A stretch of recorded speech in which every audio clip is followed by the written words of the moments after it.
uh, we're striving to decide on exactly where it is that this person is going with their life.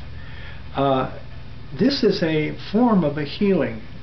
I've mentioned this before, that when we can't make a change, when we can't transform, when we've reached that point, which might be considered like a critical limit point, an impasse, and which we put all of our effort into transform it to change, and we can't get over that hurdle. We usually go to an analyst, or we go to a doctor, or we go to a psychologist, we go to somebody, a counselor, who's able to help us make that change, to transform, to jump that hurdle and go on beyond those limitations at the time.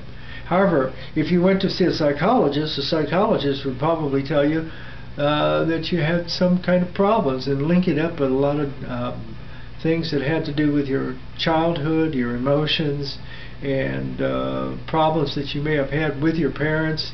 And before you know it, you might discover that what he's doing is telling you that you have a emotional, or possibly even worse, a mental disease. If you went to see a doctor might look for the physical problem in your body itself. Might be able to locate it as maybe your heart. He might see the outer manifestation of it. You might be at that point where you feel a tachycardia, for example, an arrhythmia of your heart. You might be feeling that you're panicking and don't understand why. So he looks for the physical problems. If you went to see an analyst, again, he would go through all those different slides of your life, and he would tell you to tell him.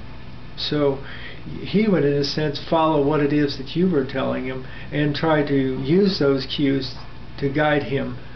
Whereas if you come to see an intuitive like myself, who uses a holoversal principle, or principle of hologramic unification consciousness, a kind of dream weaving method that I use, I would do the intuitive information direction. I would show you what I sensed and felt, and I would share it with you. I would say, do you relate to this? And of course, you would in turn tell me yes or no. Usually though, I find that when I'm following intent, they don't really have to tell me a lot.